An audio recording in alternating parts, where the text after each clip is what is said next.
Bonjour à tous.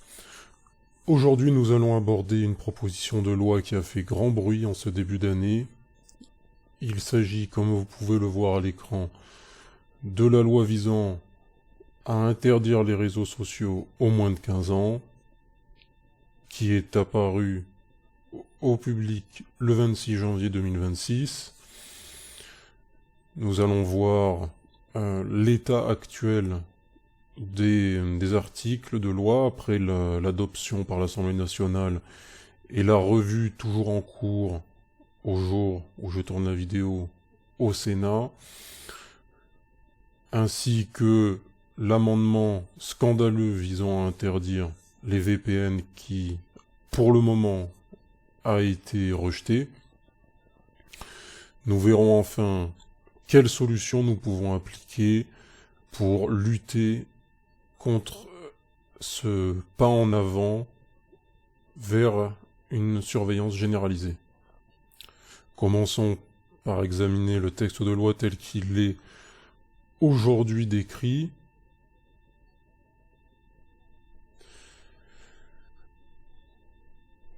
Ok. Donc nous pouvons voir qu'il y a un certain nombre d'articles. Le texte est relativement court. Il y a eu beaucoup de suppressions suite au scandale qu'a causé cette proposition.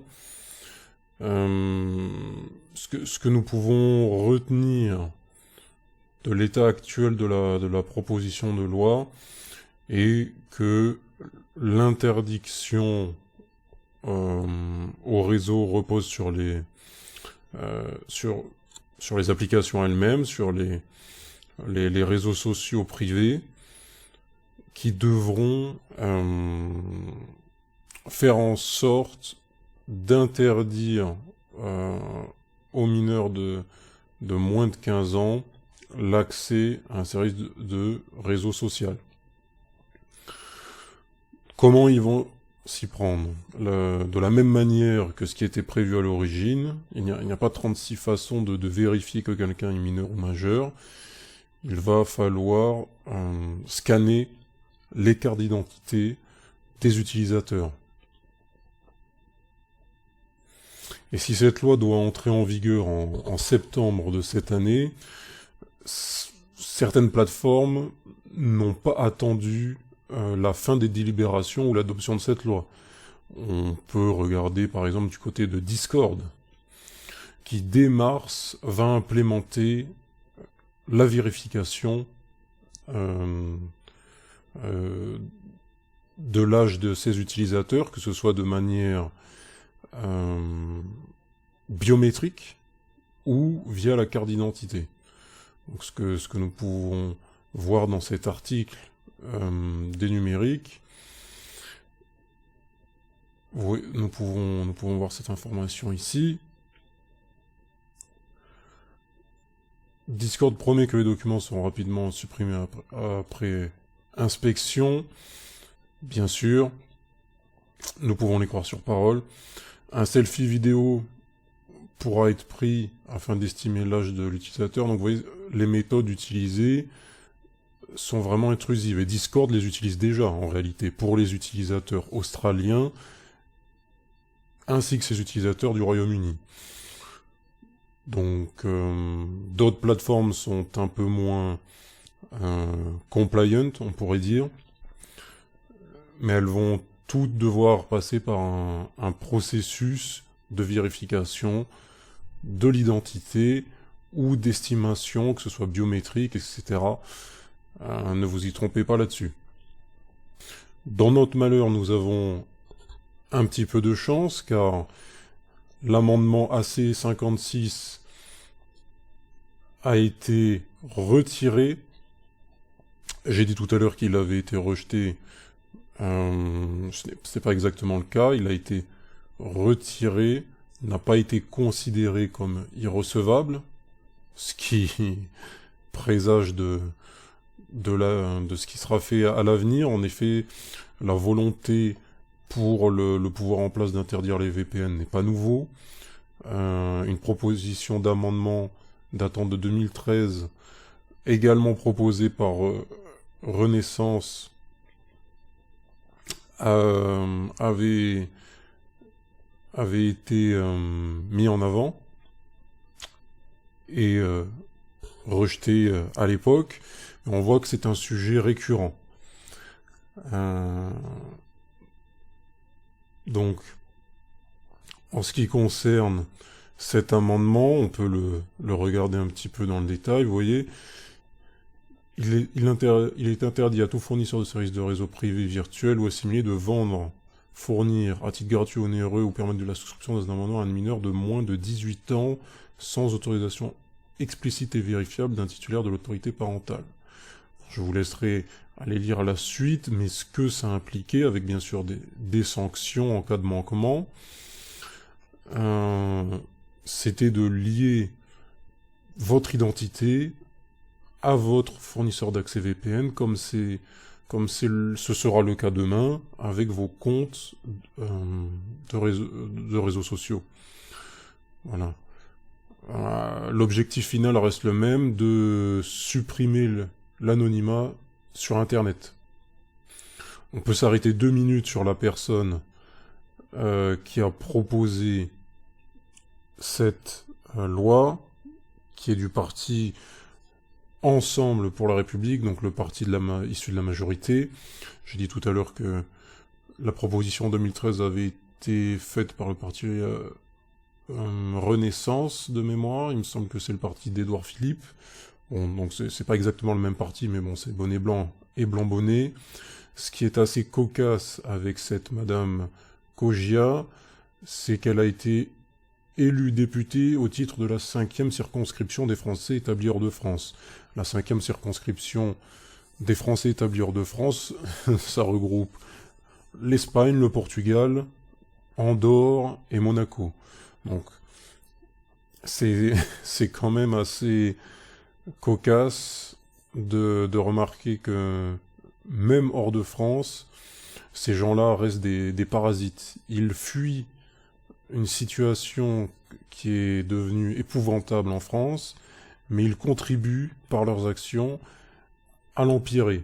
Donc je pense qu'il est intéressant de ne pas oublier qui ils sont et qu'ils devront tôt ou tard rendre des comptes pour leurs actions malveillantes. Comme la proposition de cette madame Nathalie Cogia a pour l'instant été retirée, et qu'elle ne sera probablement acceptée et mise en place que dans quelques années, mais tôt ou tard, à part un changement de paradigme radical, cela viendra. Nous pouvons, pour contourner la loi concernant la vérification de l'âge, et donc du contrôle de l'identité et du contenu qui sera publié en ligne, utiliser un VPN. C'est un outil qui reste disponible et facile d'accès en France. Cependant, n'importe quel VPN ne fera pas l'affaire, et c'est ce que nous allons voir dans cette vidéo. Il est important de choisir une solution adaptée qui répond à des critères stricts que nous allons voir ensemble. Avant de vous présenter la solution que j'utilise personnellement, je vais vous expliquer pourquoi la plupart des solutions grand public comportent des lacunes qui font que vous devriez passer votre chemin. Je vais prendre pour cette démonstration en exemple ProtonVPN, qui est très répandu et conseillé, notamment depuis qu'on entend parler de cette loi de surveillance pour les mineurs de moins de 15 ans, pour leur empêcher d'accéder aux réseaux sociaux. Donc, déjà, on peut souligner l'avantage en termes d'infrastructure que représente ProtonVPN. On a plus de 15 000 serveurs dans le monde, avec des solutions de contournement de la censure qui fonctionnent dans des pays comme la Russie, l'Iran ou la Chine. Donc c'est un plus concernant la couverture, la couverture réseau et l'accès à l'international.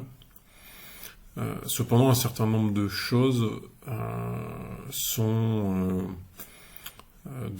Du point de vue d'une surveillance étatique, compliqué à, à mitiger, on pourrait dire. Euh, je pense notamment au fait qu'il est nécessaire de rentrer une adresse email pour s'inscrire. On peut toujours évidemment créer une adresse email de manière anonyme. Et bien qu'il s'agisse d'une solution dite no-log auditée par des indépendants, etc., les serveurs ProtonVPN, qui sont tous la propriété de l'entreprise, ils ne louent pas leurs serveurs, donc ça c'est également un point positif. Cependant, ils fonctionnent avec du stockage chiffré, dont ils possèdent les clés de déchiffrement, mais du stockage quand même, ils ne sont pas en RAM only, donc il y a bel et bien des informations stockées, à savoir lesquelles seuls eux ont la réponse. Cependant, si on regarde l'historique du conglomérat de Proton AG, ils ont déjà collaboré par le passé avec les autorités. Donc là, on parle d'une autre de leurs solutions, on parle de Proton Mail. On parle pas exactement de Proton VPN, où ils ont pour l'instant refusé certaines requêtes de l'État suisse quant à la fourniture de certaines informations, notamment les logs, ce qui a confirmé leur politique no-log. Cependant, il faut savoir qu'ils ont déjà collaboré par le passé avec l'État, c'est ce que j'ai essayé de vous montrer avec cet article, pour notamment permettre l'arrestation de militants. Alors là, il s'agit de militants du climat. Cependant, cela crée un précédent dans leur collaboration. Là où ça peut devenir intéressant, c'est que effectivement, si pour l'instant ils ne collectent pas de logs, la loi suisse, la loi fédérale, je vous inviterai à vous rendre sur la page pour lire ces articles en détail, peut contraindre ProtonVPN à mettre en place un système de surveillance des logs. Donc si ce n'est pas le cas aujourd'hui, on peut leur forcer la main demain. Voilà, donc c'est un peu une épée de Damoclès législative qui plane au-dessus de la solution suisse. Maintenant qu'on sait ça, quelle solution peut-on utiliser pour se protéger de manière adéquate? La solution que je vous recommande et que je vais vous présenter aujourd'hui est Mullvad VPN. Pourquoi cette solution?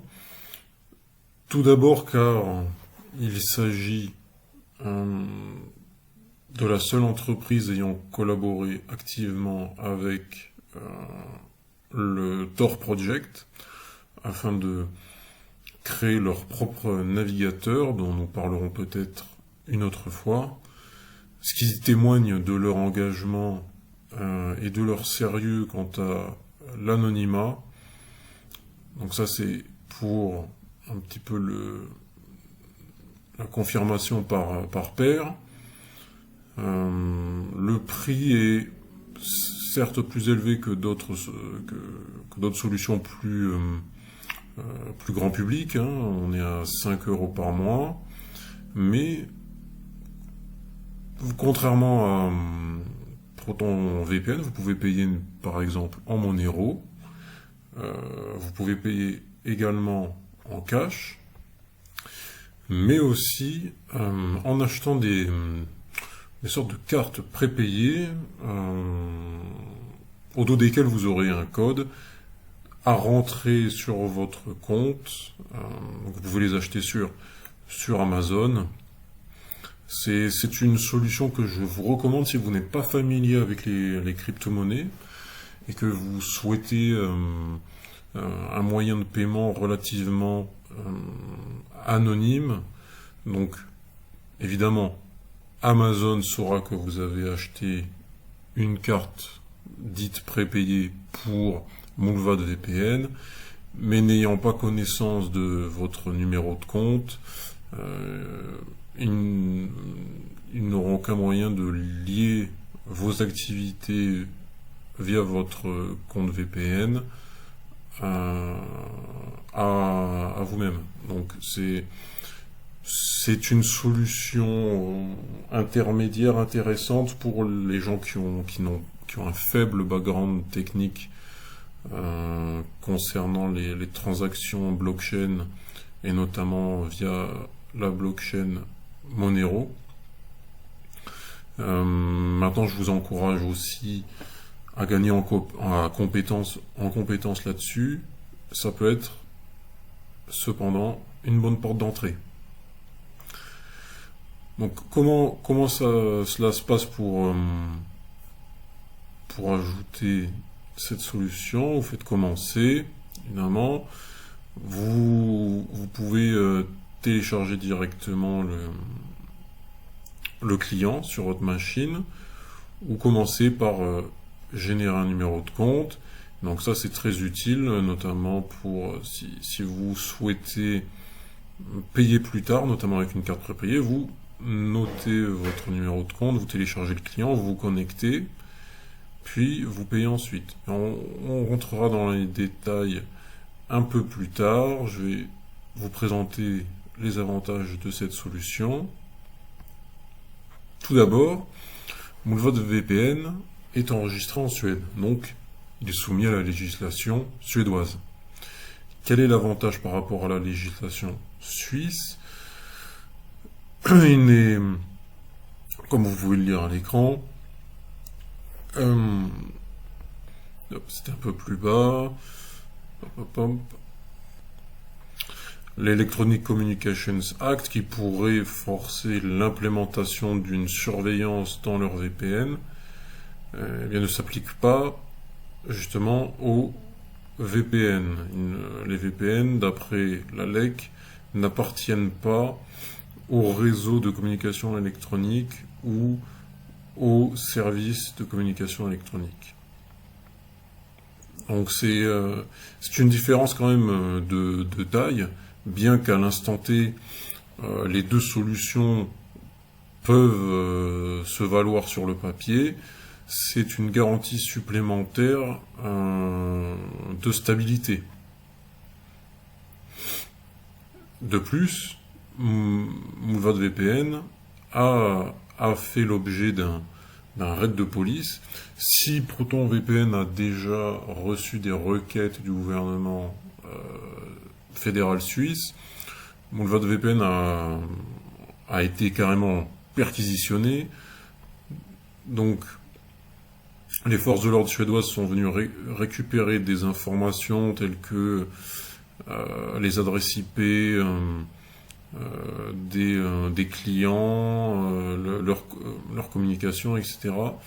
Et ils sont repartis sans données, tout simplement car aucune donnée n'est stockée.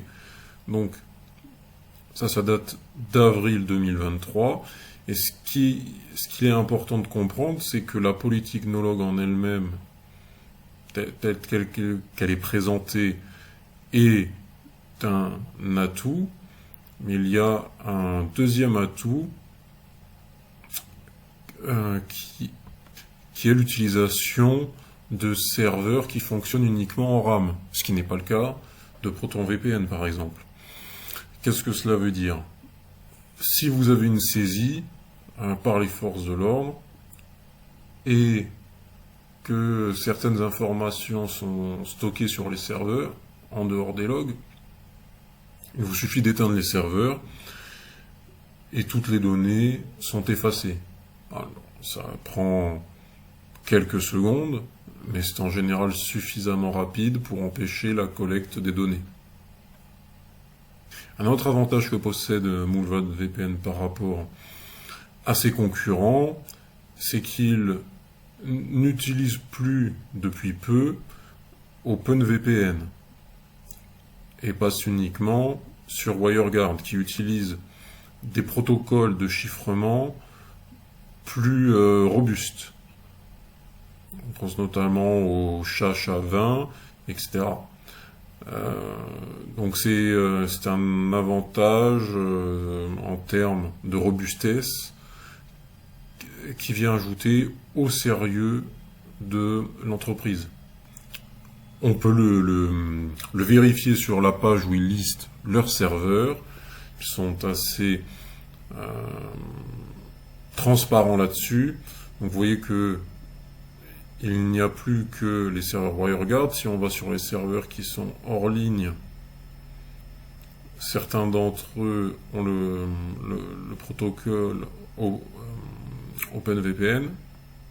Mais pour tous les serveurs en ligne, ils sont uniquement avec le protocole WireGuard. Une information qui a pu inquiéter certaines personnes concerne la propriété du serveur.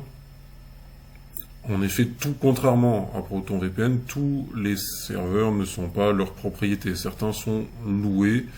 Cependant, il n'y a pas de partage EDB avec d'autres clients au sein des data centers dans lesquels ils louent. Ce sont des serveurs dédiés.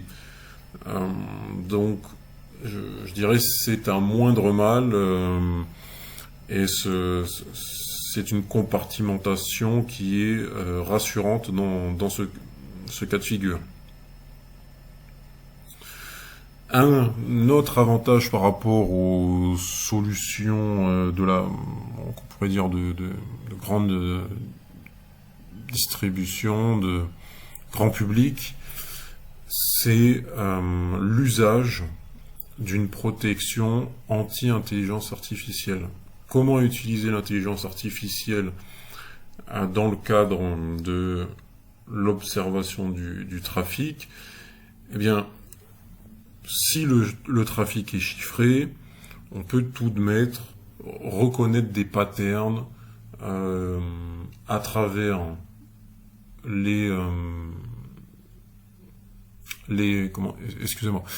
un pattern à travers la taille des paquets,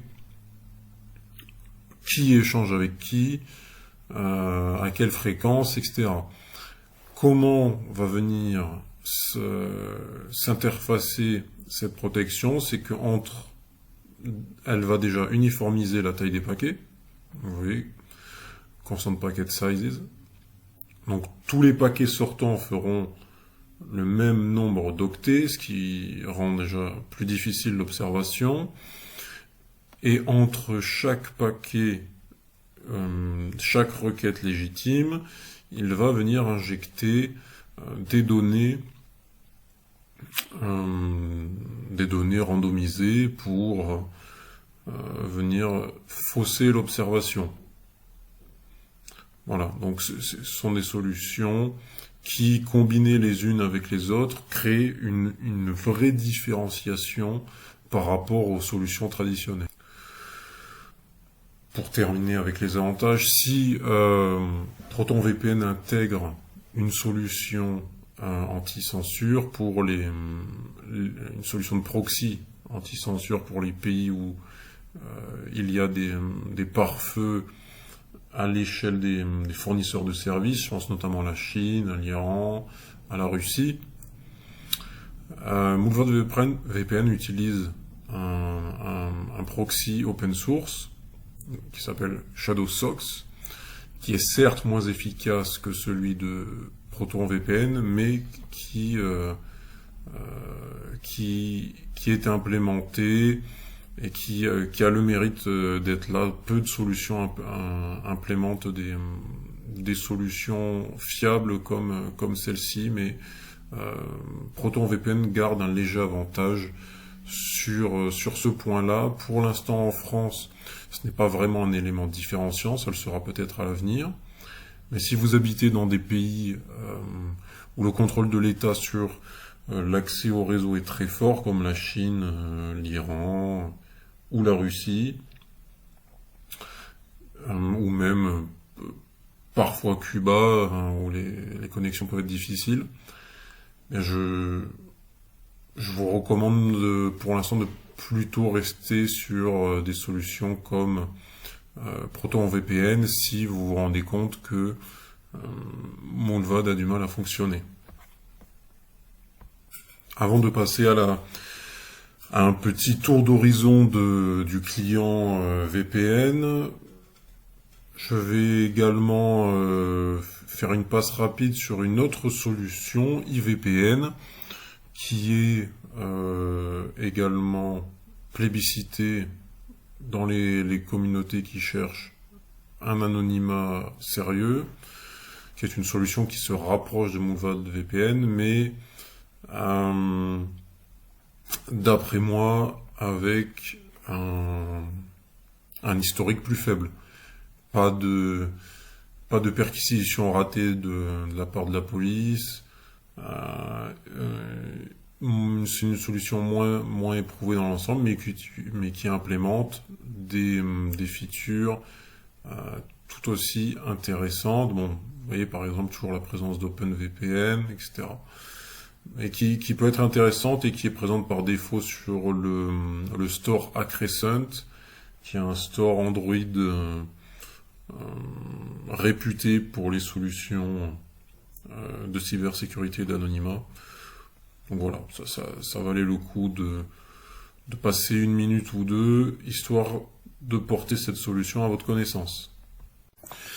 Alors nous voici dans l'interface de l'application mobile Moonvad VPN. On voit que l'appareil est bien connecté au service.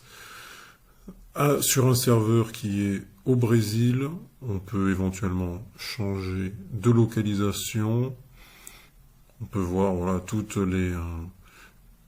les pays qui sont disponibles avec, si on prend par exemple la Suisse, une ville est disponible, Zurich, avec un certain nombre de serveurs. Voilà, ça c'est si vous voulez choisir vous-même le serveur de sortie. Sinon, je vous recommande de laisser l'application le définir si vous n'avez pas de besoin particulier. En allant dans les paramètres, on va regarder les différentes possibilités de configuration. Tout d'abord, quels sont les écarts avec le client VPN pour PC?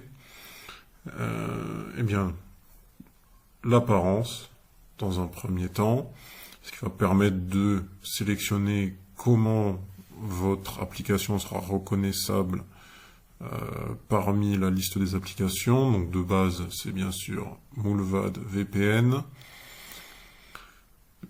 Pour des besoins de confidentialité, éventuellement, je peux vous recommander une des 3 icônes du bas. Donc météo, remarque ou navigateur. Ça apparaît après de la manière suivante. Hop. Il y a également les notifications. La localisation est désactivée par défaut dans les notifications. Je vous recommande de le laisser comme ça. Sinon, les 2 paramètres de sécurité les plus importants, c'est le mode data, que nous avons déjà vu un peu plus tôt dans la vidéo. Là, vous avez de courtes explications en français pour vous expliquer à quoi ça peut servir. Soyez au courant tout de même que ça apporte un degré de latence élevé, de même que le mode multi-hop, donc qui va vous faire passer par plusieurs serveurs avant d'atteindre votre cible, 2 exactement, 2 serveurs. Chaque couche n'est pas chiffrée, ne vient pas chiffrer la précédente en l'englobant comme sur le réseau Tor. Cependant, ça rend plus difficile à un individu ou un état malveillant de retracer l'origine de la requête.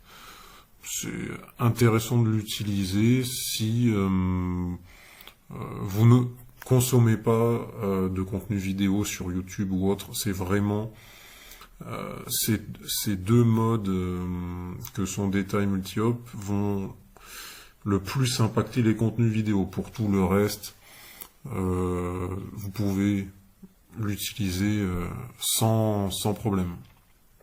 Ensuite, on peut aller dans les paramètres VPN, connexion automatique, ça c'est pour donc là toujours activé évidemment, VPN permanent. vous pouvez décider de bloquer les connexions sans VPN. Si vous n'utilisez pas le split tunneling, je vous recommande de faire ça. Ça évite toute fuite accidentelle ou malveillante du réseau, vers le réseau, pardon. Ensuite, le partage réseau local, mais bon, ça c'est intéressant si vous avez des imprimantes, etc., que vous souhaitez joindre depuis votre appareil avec le VPN activé. Bon, après, voilà, vous avez le DNS Moulvad que vous pouvez paramétrer un peu finement. Bon, par défaut, je vous conseille de mettre tous, sauf si vous accédez à des réseaux sociaux. Bon, là, on est dans mon profil principal, donc je n'accède pas aux réseaux sociaux depuis ce profil. Ils sont donc bloqués. IPv6, je vous recommande de l'activer si l'IPv6 n'est pas reconnu par le service internet que vous essayez de joindre. L'IPv4 sera utilisé de toute manière, donc ça fait pas grande différence. Pour l'anti-censure, on a parlé tout à l'heure de Shadow Socks, mais il existe d'autres méthodes qui ne sont pas aussi performantes, hein, comme on l'a déjà dit que la méthode propriétaire de ProtonVPN, mais elles ont le mérite d'exister et d'avoir un certain degré d'efficacité. Si vous êtes dans des pays où les VPN sont interdits et ou restreints. Donc voilà, version de l'IP de l'appareil, moi j'ai laissé sur automatique. Dans certains cas, on peut être amené à favoriser plutôt l'IPv4 ou l'IPv6, mais je pense que pour la plupart d'entre vous, vous n'en aurez pas l'utilité. On pourrait voir éventuellement dans une prochaine vidéo dans quel cas ça peut être utile. Hop, anti-censure, on a déjà vu. Voilà, pam pam pam pam. Le split tunneling, alors qu'est-ce que c'est? C'est pour choisir les applications qui vont passer à travers du tunnel chiffré VPN et les applications qui vont continuer à accéder en clair au réseau. Bon, moi j'ai mis Pipe notamment et les emails en exclu. Car bon, au niveau des vidéos, c'était assez compliqué, à part regarder en 240p, ça voilà, c'est quelque chose aussi. C'est un retour d'expérience utilisateur qui est intéressant pour vous de garder à l'esprit. Avec la sortie des serveurs OpenVPN du réseau Moulvad, ça devrait être moins problématique, mais voilà, gardez à l'esprit qu'un peu de latence sur le contenu un peu exigeant, notamment streaming vidéo, peut advenir. Sinon, pour tout le reste, je le mets évidemment dans le tunnel chiffré. Accès à l'API direct. Voilà, donc là vous avez les différents. C'est une interface de programmation d'application. Vous pouvez voir ici, c'est assez bien expliqué de manière succincte à quoi elle vous sert. C'est notamment utile pour le mode bridge. Autre point qui peut être intéressant, tac tac tac, si on voit le MTU, donc c'est pour la taille maximale des paquets envoyés en octets. Donc normalement vous n'aurez pas besoin de l'utiliser, mais si jamais vous avez un débit réduit ou pour X ou Y raison un blocage, vous pouvez réduire la taille des paquets pour voir si ça passe, si c'est lié à un problème réseau.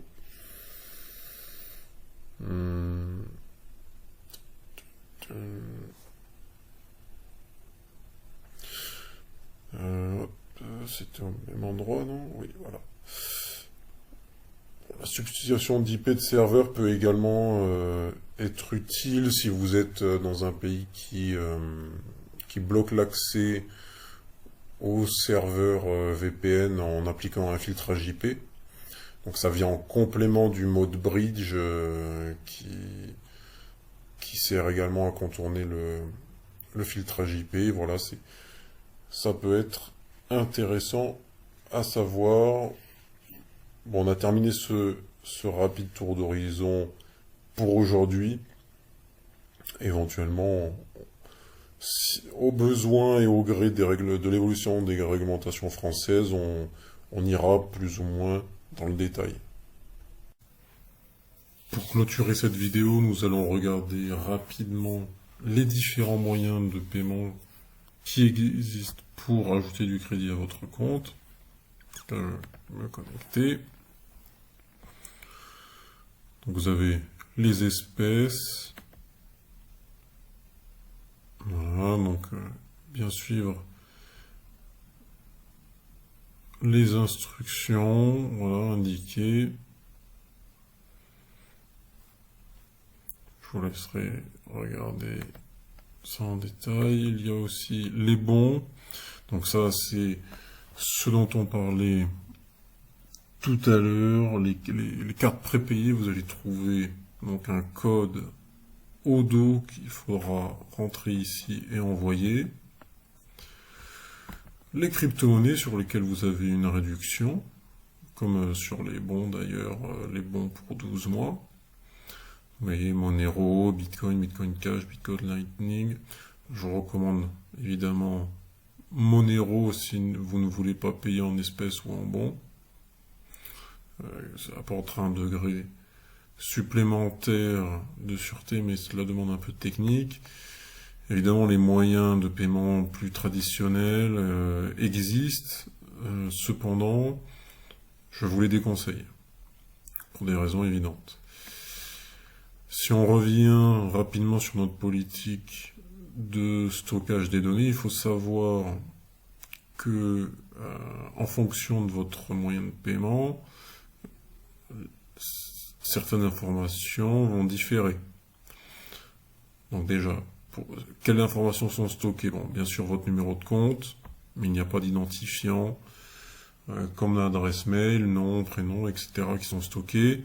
La date d'expiration, donc l'année, le mois, le jour. Les données stockées par WireGuard, bon, toujours l'account number, hein, c'est ce qui permet de vous identifier, mais c'est une suite de numéros qui ne permet pas de remonter jusqu'à vous directement. Bien, la clé publique qui permet de déchiffrer en sortie le trafic. Voilà, et l'adresse du tunnel. Si vous payez en cash, voilà les informations qui sont stockées, donc le montant, la devise, ainsi que le moment de l'encaissement. Voilà.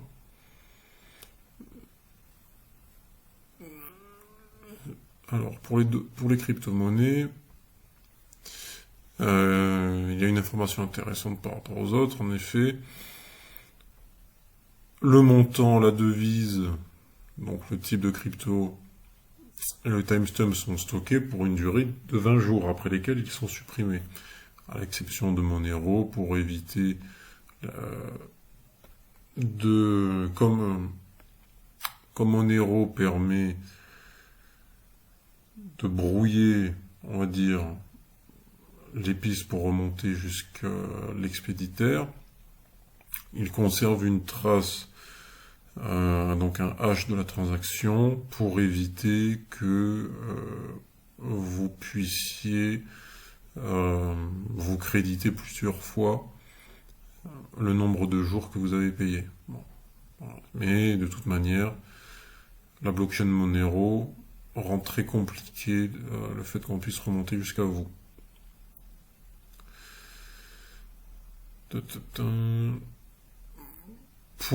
C'est là où ça devient un petit peu un petit peu embêtant. Vous avez bien sûr, pour tout ce qui est transaction bancaire, l'idée de transaction qui est fait intéressant, supprimer 20 jours après le paiement, mais qui vous permet toujours de vous identifier formellement durant ce délai. Donc idem pour Stripe, pour Switch, PayPal, etc. Voilà. Les achats in-app également, voilà. N'hésitez pas à faire pause hein, si vous souhaitez lire dans de plus amples détails. Donc vous voyez qu'est-ce qui n'est pas journalisé. Hein. Un log, c'est une entrée de journal.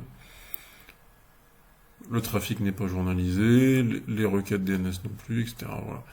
Donc, j'espère que cette vidéo vous a plu et qu'elle a permis de répondre à vos interrogations et qu'elle vous permettra de contourner les mesures qui seront mises en place prochainement par l'État français.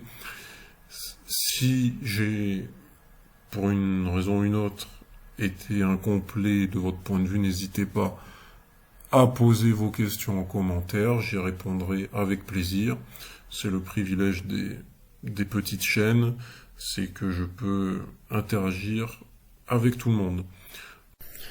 Dans la description, vous trouverez un URL vous permettant de rejoindre un groupe de discussion sur Simplix Chat, ce qui nous permettra d'échanger sur le sujet de la cybersécurité. Je présenterai à l'occasion l'application à ceux qui ne la connaissent pas encore. Enfin, si cette vidéo vous a plu, n'hésitez pas à laisser un like, à vous abonner. Et je vous souhaite à tous une bonne préparation.